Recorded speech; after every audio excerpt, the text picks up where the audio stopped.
Hello dear students, welcome to ASC starter. मैं आपको इस वीडियो में क्लास 7 का मैथमेटिक्स का जो डीओई की तरफ से प्रैक्टिस पेपर इशू किया गया ना, तो आज मैं आपको सेक्शन सी करवा रहा हूँ।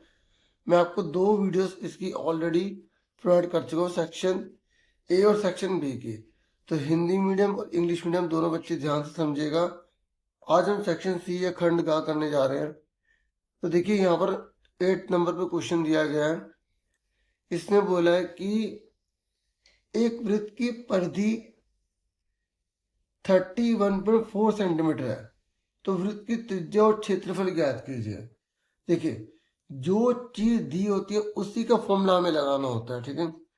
इंग्लिश में देखो, सरकमफ्रेंस सर्कल की इतनी दे रखी है, हमें रेडियस और फिर उसके बाद एरिया निकालना है, ठीक है। क्वेश्चन समझ लिया। तो मैंने आपको क्या बताया, जो चीज हमें दे रखी है उसी का फॉर्मूला लगाना है। तो हम क्या करेंगे, सरकमफ्रेंस ऑफ सर्कल कितना दे रखा है, हमें दे रखा है 31.4 सेंटीमीटर, ठीक है। जो चीज दी है ना पहले वो लिख लो हिंदी में। वृत्त की परिधि देखो, हिंदी वाले हिंदी में लिखेंगे, इंग्लिश वाले इंग्लिश में। देखो ये सिर्फ प्रैक्टिस के लिए है, आपको बुक के और एग्जाम्पल सारे करने हैं अगर आप सच में बहुत अच्छा स्कोर करना चाहते हैं तो।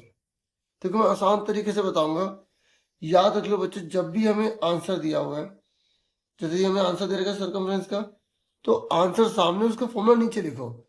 अब बताओ, सरकमफ्रेंस सर्कल का फॉर्मूला क्या होता है, 2 पाई आर होता है, इक्वल टू में 31.4 लिखा। अब 2 की जगह 2 लिख देंगे, कोई साइन नहीं तो मल्टीप्लाई लगा देंगे। देखो पाई की वैल्यू कितनी होती है, 3.14 होती है। देखो जो हमें क्वेश्चन में दिया होगा ना पाई की वैल्यू, आप वही लिखोगे। आप कहोगे सर हमने तो पाई की वैल्यू 22/7 पढ़ी है, ये पढ़ी है सर। तो जो आपके ब्रैकेट में लिखा होगा ना क्वेश्चन में, वही आपको लेना है। नहीं लिखा तो कुछ भी लो, ठीक है। क्योंकि देखो 22 को 7 से डिवाइड करोगे ना, तो 3.14 ही आएगा। और जब 3.14 दिया हो ना, तो वो इसलिए दिया होता है ताकि वो दूसरी रकम से कट जाए। अब आर की जगह आर लिखा और 31.4 लिखा, ठीक है। अब हमें आर निकालना है, तो 31.4, ये दोनों जो मल्टीप्लाई में ना इक्वल की जब इधर जाएंगे तो ये डिवाइड में हो जाएंगे। देखो यहाँ पे 31.4 है और ये 3.14 है, ये भी अपॉन में चला गया, ये भी अपॉन में चला गया। यहां तक समझ आ गया। और ये मल्टीप्लाई है, ठीक है। अब ध्यान से देखो, ये पॉइंट हटेगा, कितने जने, 2 जने, तो 2 जीरो आ जाएंगे, यानी कि 100। और जब ये पॉइंट हटेगा तो नीचे क्या आ जाएगा, इस पॉइंट की जगह 1 आता है। और जितने जने राइट हैंड में होते हैं ना, राइट हैंड में उतने जीरो आते हैं। जैसे पॉइंट हटा 1 आ गया, तो राइट हैंड में कितने जने, 2 जने, तो 2 जीरो आ गए। तो आर की वैल्यू यहाँ पे कितनी है, 314 मल्टीप्लाई में 100 और अपॉन में कितना है, 2 मल्टीप्लाई में 314 इंटू में 10, ठीक है। ये हमने इसको पॉइंट को रिमूव करके लिख दिया। अब आराम से कैंसिल कर दो। देखो 314 से कट गया, 0 से 0 कट गई। 2 के टेबल में 10 कौन से नंबर पे आता है, 2 5 जा 10। तो आर की वैल्यू कितने की, 5, यहाँ लिख देंगे सेंटीमीटर। तो देखो हमें आर यानी कि हमें वृत्त की त्रिज्या पता लग गई। इंग्लिश में अगर हम बोले तो हमें रेडियस ऑफ सर्कल पता लग गई। तो हम लिख देंगे देयरफॉर रेडियस ऑफ सर्कल,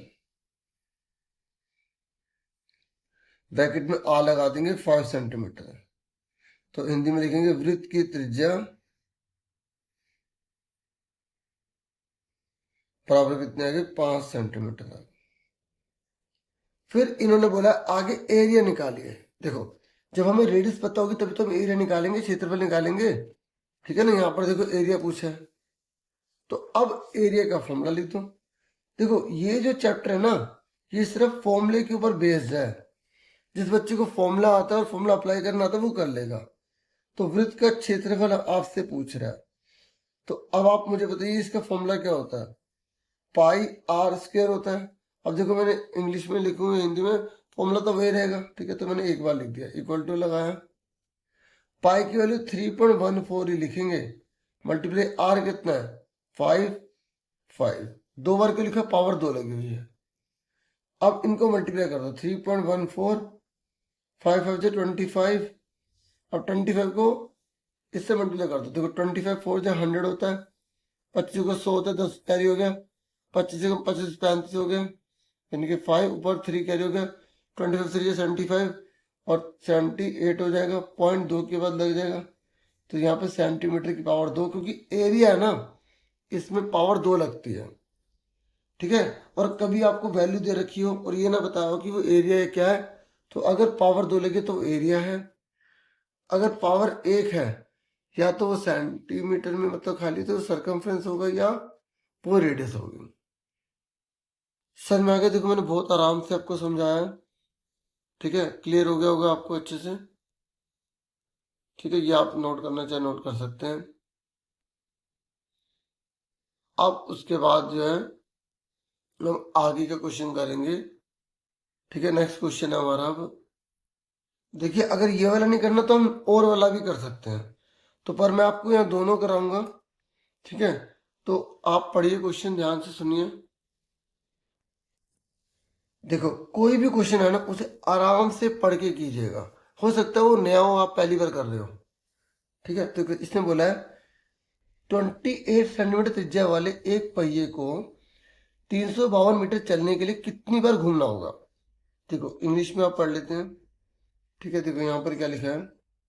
इसने बोला है कि एक ना व्हील है, उसकी रेडियस 28 सेंटीमीटर है, तो 352 352 मीटर पर अगर उसे चलना है तो वो कितनी बार घूमेगा। देखो सपोज करो, मैं आपको एग्जांपल दे देना चाहता हूँ। देखो यहाँ पर हम एक छोटा सा टायर बना लेते हैं। ठीक है, मान लो ये टायर है। ठीक है, और ये 352 है, ये मान लेते हैं ये वो सड़क है 352 की। ठीक है, अब ये जो टायर है, जब ये ऐसे ऐसे गोल गोल घूमेगा तो ये ऐसे घूमेगा, फिर ये ऐसे घूमेगा, फिर ये ऐसे घूमते घूमते घूमते जाएगा। तो अब मुझे बताओ कि जब ये टायर अगर ये गोल गोल घूम के जा रहा है तो इसकी क्या चीज टच कर रही है सड़क पर। इसकी ये चीज टच कर रही है ना, ये तो कर रही है, ये पूरा अंदर की चीज कर रही है। ये टायर ऐसे जा रहा है, ऐसे तो नहीं जा रहा, वो गोल गोल गोल गोल घूमता हुआ जा रहा है ना। हाँ है ना, तो ये जो चीज बाहर की होती है क्या कहलाती है, सरकमफ्रेंस कहलाती है। तो अगर आप एक बार जब टायर घूमा, तो यहाँ मान लो घूम के यहाँ तक आया, यहाँ तक आया, तो आप एक बार की सरकमफ्रेंस निकाल लो और उसको 352 ऊपर लिख के इसको नीचे लिख के डिवाइड कर दो, तो आपको पता चल जाएगा ना कितनी बार घूमा होगा। तो वही चीज निकालनी है हमें ना। मैंने क्या कहा था आपको कि कई बार हमें ये पता नहीं लग पाता कि हमें एरिया निकालने है सर्कमफ्रेंस। एक और बार बताता हूँ, ये जो हमें सड़क की लंबाई दे रखी है ये मीटर में स्क्वायर में नहीं है, तो ये जो रेडियस दे रखे है ना इस व्हील की, तो हमें इसकी सर्कमफ्रेंस निकालनी होगी, इससे डिवाइड कर देंगे। क्लियर हुआ? समझ में आ गया? ऐसे हिंदी में एक सड़क है, मान लो 352 मीटर की है, और ये जो पहिया है ना, जब वो ये गोल पहिया जब पूरा ऐसे घूमेगा ना, ये पूरा ये चीज क्या होती है, सरकमफ्रेंस, परिधि होती है।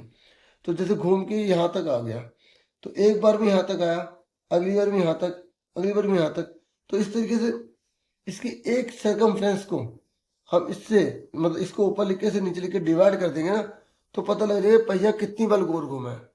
सिंपल सी बात कहूँ, अगर ऐसा कोई भी क्वेश्चन आ जाए तो पहिए की परिधि को निकाल लेना, फिर यहाँ 352 लिखना है और इसको डिवाइड कर देना है। ठीक है, समझ में आ गया? ऐसे कोई भी क्वेश्चन आए तो आपको ऐसे करना। तो क्वेश्चन समझ में आ गया? देखो क्वेश्चन ना मैं समझाने में थोड़ा टाइम लगाता हूँ, क्योंकि क्वेश्चन समझ में आ गया तो बच्चा अपने आप कर लेगा। आप अपने आप ट्राई करो, फिर अपने आप आंसर मैच करो। तो देखो पहले हम निकालेंगे पहिए का, जो पहिए की परिधि निकालेंगे। ठीक है, रेडियस पहले लिख लो, रेडियस क्या है, परिधि मतलब सरकमफ्रेंस। ठीक है, रेडियस ऑफ व्हील, पहिए की त्रिज्या कितनी दे रखी है, हमें दे रखी है पहिए की त्रिज्या 28 सेंटीमीटर। ठीक है, और अब इनके निकाले सर्कमफ्रेंस, बोले पैरामीटर एक ही बात है, क्योंकि गोल है ना, फर्क नहीं पड़ता। सर्कमफ्रेंस ऑफ व्हील, ठीक है, पहिए की परिधि।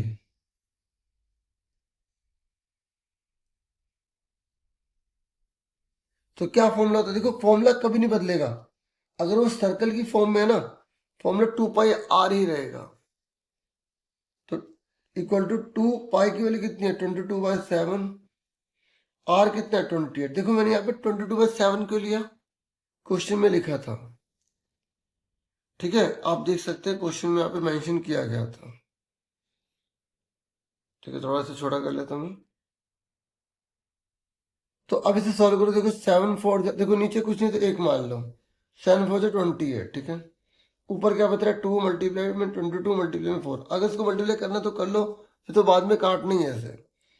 ठीक है, तो 2 4 8, अब कर दो 8 2 16, 8 2 16 176 सेंटीमीटर लिख दिया। ठीक है, तो अब हमसे यहाँ पर इससे बोला है कि जो है पहिया जो है वो कितनी बार घूमेगा। ठीक है, ये सड़क की लंबाई मान लेते हैं, इतनी दे रखी है, सड़क की लंबाई। ठीक है, कितना दे रखा, 352। क्या है, सेंटीमीटर है या मीटर है? अच्छा बच्चों, मीटर में दे रखा है यहाँ पर, और ये सेंटीमीटर में है। अब देख लो, गौर करने वाली बात क्या है, ये सेंटीमीटर में और ये मीटर में है, यानी कि बहुत लंबी दूरी तय की गई है। और यहाँ इंग्लिश में भी देख लो, ये सेंटीमीटर में मीटर में है। तो बच्चों ये मीटर में दे रखी है सड़क की लंबाई, तो इससे पहले हम सेंटीमीटर में बदलेंगे। ठीक है, लेंथ ऑफ रोड, भाई रोड तो बहुत लंबा होगा, लेकिन जहां तक हमें चलना है ना वहां तक का लेंगे, तो ये अभी किसमें, मीटर में है। मैंने 2 बार लिख दिया, और कोई बात नहीं। अब इसको आपको हिंदी मीडियम में, इंग्लिश मीडियम में एक एक बार लिखना है। इसको सेंटीमीटर बदलने के लिए 100 से मल्टीप्लाई करेंगे। ठीक है, तो 35200 अभी बन गया सेंटीमीटर। अब हमें क्या निकालना है कि पहिया जो है ना वो कितनी बार घूमा है। ठीक है, तो लिखेंगे पहिए के घूमने की संख्या, पहिए के घूमने की संख्या। तो number of revolution of wheel. ठीक है, यहाँ पे इन्होंने रोटेट यूज किया है, रेवोल्यूशन तो दूसरा वर्ड हो गया ना, हमें रोटेट ही लिखना पड़ेगा। रेवोल्यूशन तो ऐसे होता है ना, किसी को ऐसे चक्कर लगाना, रोटेट मतलब होता है अपने आप को घुमाना। ठीक है, तो नंबर ऑफ रोटेशन लिखेंगे। ठीक है, तो number of rotation of wheel क्या आएगा, इसको इससे डिवाइड कर देंगे। ठीक है, तो 35200 अपॉन में 176। ठीक है, अब देखो ये इसका डबल है, ध्यान देखो, ऐसे क्वेश्चन डबल ट्रिपल ही होते हैं। देखो 6 दूनी 12, 7 दूनी 14 पर एक कैरी, और 1 का 2 का डबल आगे जोड़ा 3, तो ये इससे 2 बार कट गया, तो यहाँ 200 आ गया। अब सर आपने तो ड्रैग कर दिया, तो 200 बार घुमा। आपको मैं बताता हूँ, देखो 176 है, अब 2 से मल्टीप्लाई करो, 2 6 12, 1 कैरी, 2 7 14 और 115, 2 1 2 1 कैरी, 352 आ रहा है। तो ऐसे क्वेश्चन जो है ना 2 3 4 एक बार मल्टीप्लाई करके देख ला करो। जैसे यहाँ पे 6 लिखा है, 6 का टेबल पढ़ लो, 6 1 6 6 12, तो 2 आ रहा है। अगर 8 होता तो 3 नंबर से जा सकता था। नॉर्मली क्वेश्चन ऐसे ही होते हैं।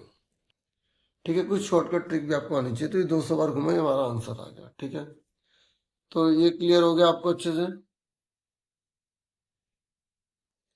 अब उसके बाद देखो नेक्स्ट क्वेश्चन में मैं बिल्कुल आराम से समझा रहा हूं, ताकि आपको अच्छे समझ में आ जाए। ठीक है, ठीक है, अब सुनो मेरी बात। 9 क्वेश्चन यहाँ पर देखो, ये इंग्लिश में लिखा है, और ये आपको हिंदी में लिखा है। ये कह रहा है कि लक्ष्मी के पिता की उम्र 49 वर्ष है, लक्ष्मी की आयु के 3 गुने से 4 वर्ष वो बड़े हैं, तो लक्ष्मी की आयु निकालो। देखो ये आपकी बुक का ही क्वेश्चन है।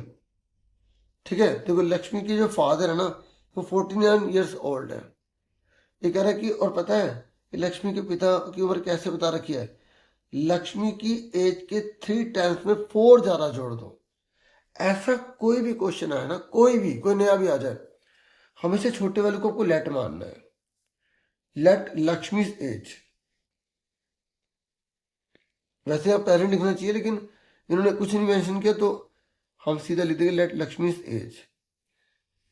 एक्स मान ली, और क्या है वो एज किस में होती है, ईयर्स में होती है, तो ईयर्स लिख लिया। ठीक है, हिंदी में माना लक्ष्मी की आयु, हिंदी में एक्स वर्ष। अब सीधा ना अकॉर्डिंग टू क्वेश्चन लिख देंगे यहाँ पे, प्रश्नानुसार। ठीक है, ज्यादा तो आप लिख दो कि लक्ष्मी के पिता की उम्र कितनी देर की, नहीं तो मैंने अकॉर्डिंग टू क्वेश्चन लिख दिया ना, तो मुझे ज्यादा नहीं लिखना पड़ेगा। अब सुनो, क्वेश्चन के अकॉर्डिंग आपको करना है, ध्यान समझना क्या बोला है उसने। उसने बोला लक्ष्मी की जितनी एज है, लक्ष्मी की एज कितनी है, एक्स। ठीक है, हिंदी में देख सकते हो। ये कह रहा है कि 3 गुना, यानी कि 3 से मल्टीप्लाई कर दो, कर दिया। फिर कह रहा है 4 बड़ी है तो 4 जोड़ दो। जब बड़ा छोटा बोले तो उसके हिसाब से करना है। अगर टाइम्स बोल देना तो मल्टीप्लाई करनी है, बड़ा बोलेगा तो प्लस, छोटा बोलेगा तो घटा देना है। तो 4 जोड़ा इक्वल टू, अब आपको पता होना चाहिए कि लक्ष्मी की उम्र का जब 3 गुना करते हैं, 4 जोड़ते तो लक्ष्मी के पिता की उम्र निकल जाती है, और लक्ष्मी के पिता की आयु कितनी देर की, 49। तो इक्वल टू में 49 लिख देंगे। ठीक है, ये वर्ड प्रॉब्लम वाले क्वेश्चन होते हैं। ऐसा क्वेश्चन 5 नंबर तक में भी आ सकता है आपके, और आएगा जरूर। बुक के सारे क्वेश्चन एक एक अच्छे से कर लो, बार बार प्रैक्टिस कर लो, अगर सच में आपको स्कोर करना है तो। सच में अगर नंबर लाना चाहते हो तो प्लीज पढ़ो। ठीक है, अब आगे सोल्व करेंगे। प्लस का 4 जाके माइनस का हो जाएगा, यहाँ पे ऐसे साइन लगा लेना। 49 में से 4 के कितने बचे, यहाँ पर 44 बचे, 45 बचे। मल्टीप्लाई में जाके डिवाइड हो जाएगा, और अब इसको काटो तो 3 1 जा 3 1, इसे कैरी कर दिया, 3 5 जा 15, तो एक्स की वैल्यू 15 आ गई। यानी कि लक्ष्मी की उम्र 15 है, और उसके पापा की उम्र 3 से मल्टीप्लाई करो 45, और 4 ऐड कर दो 49। तो आपको चेक भी करना पड़ेगा। चेक कैसे करोगे, इसमें मल्टीप्लाई करके देखो, मतलब पुट करके देखो, 3 मल्टीप्लाई 15 प्लस 4, तो 45 प्लस 4, तो 49 नहीं आ रहा है, तो आपने सही किया है। ठीक है, और यहाँ पे इन्होंने लक्ष्मी की उम्र बोला था, तो लास्ट में ना लिख देना जरूर। अगर चेक नहीं करेंगे ना तो भी कोई दिक्कत नहीं, अगर क्वेश्चन में बोला तो कंपलसरी हो जाएगा। ठीक है, तो लक्ष्मी की आयु जरूर लिख देंगे आप, कितनी है, 15 वर्ष। ठीक है, एज ऑफ लक्ष्मी। देखो एज ऑफ लक्ष्मी लिखो या लक्ष्मी एज लिखो, बात एक ही है। ठीक है, तो 15 ईयर्स आ गए।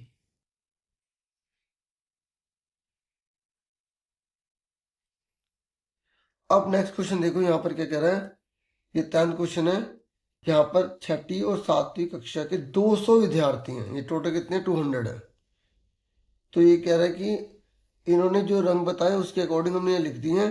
ये कह रहा है दंड आलेख बनाएंगे। देखो एक ऐसा क्वेश्चन आने ही आना है, मेरी बात सुन रहे हैं, आपके एग्जाम में बार ग्राफ आने ही आना है। आपको उसे नीट एंड क्लीन बनाना है। ठीक है, ध्यान से अच्छे से बनाइएगा। और ये बच्चे ना गलती कर देते हैं, क्या करते हैं मैं आपको यहाँ समझा रहा हूँ, ध्यान से समझिए। यहाँ लिखा हुआ है बार ग्राफ, और ये सिंगल बार ग्राफ है। ठीक है, तो देखिए पहले देखिए कि ज्यादा ज्यादा कितना बड़ा नंबर है, 60 है। ठीक है, और छोटा छोटा कितना है, 20 है। और ये red green blue yellow orange क्या दे रखे हैं, बच्चों के फेवरेट कलर दे रखे हैं, ये बच्चे हैं। ठीक है, तो आपको स्केल से बनाना है, मैं यहाँ पे आपको रफली बना के दिखा रहा हूँ। ठीक है, आप ध्यान से समझिएगा। ये हमने इस तरीके से ड्रॉ कर लिया। ठीक है,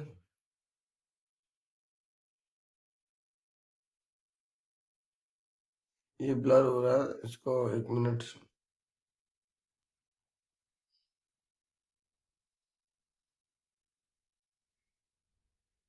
तो देखिए ये 50 है ना, 60 है, तो हम क्या करते हैं यहाँ पर 10 10 का टेबल ले लेते हैं, 0 10 20, ये ना नंबर लाइन।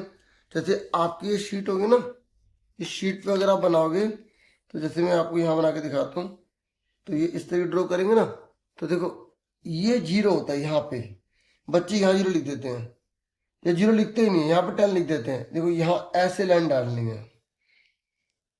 तो आपने देखा 50 तक है, तो आप 5 का टेबल भी ले सकते हो। चलो 10 का ले लो, 10 20 30 40 50 60। और कई बच्चे क्या करते हैं, ये जो नंबर होते हैं ना, ये वाले, ये नंबर यहाँ उतार देते हैं। अरे हमेशा टेबल लेना होता है, ठीक है। जैसे यहाँ पर मैं रफ में बना रहा हूँ, ठीक है, आपको तो ग्राफ पेपर मिलेगा।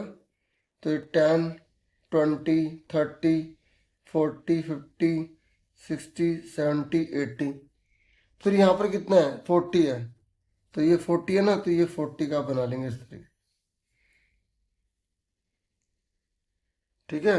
उसके बाद यहाँ पर नेक्स्ट कौन है 30, नहीं 20 है, तो ये 20 का बना लेंगे। इसके गैप बराबर रखना और इसको बराबर साइज बनाना। फिर ये कितना 60 है, तो आप 60 बनाना इस तरीके से। फिर कौन है 30 है, फिर कितना 50 है, देखो इसको बिल्कुल सीध में लेके जाना, ठीक है। या अगर आपको ऐसे शीट पे बना रहे हो तो 40, अगर आपको ग्राफ पेपर नहीं मिलेगा तो आप ऐसे बना देना। 40 है, 20 है, दो दो बार नहीं बनाना, मैं आपको समझाने के लिए बता रहा हूँ। एक ब्लैंक शीट पे दिखा रहा हूँ, एक आपको यहाँ बता रहा हूँ, क्योंकि यहाँ बच्चे गलती करते हैं ना, 0 यहाँ लेना होता है, 10 का पहाड़ा, जो भी आप ले रहे हो टेबल लेना है, 5 का टेबल भी ले सकते हो, ठीक है। फिर 30 है, ठीक है, फिर इसके बाद 50 है। अब मेरी बात सुनो, ये तो हो गया। अब सुनो, अब आपको ना यहाँ पर क्या लिखना होगा, एक्स एक्सिस लिखना होगा, यहाँ पर आपको वाई एक्सिस लिखना होगा। ये आपने क्या देखा यहाँ पर, क्या ये क्या, ये नंबर्स क्या है, नंबर ऑफ स्टूडेंट्स हैं, तो आपको यहाँ पे पूरा लिखना पड़ेगा नंबर ऑफ स्टूडेंट्स, ठीक है।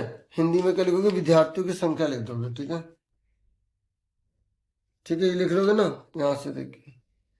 और यहाँ नीचे क्या लिखोगे आप, ये क्या है फेवरेट कलर, तो यहाँ पे फेवरेट कलर लिख दोगे, फेवरेट कलर।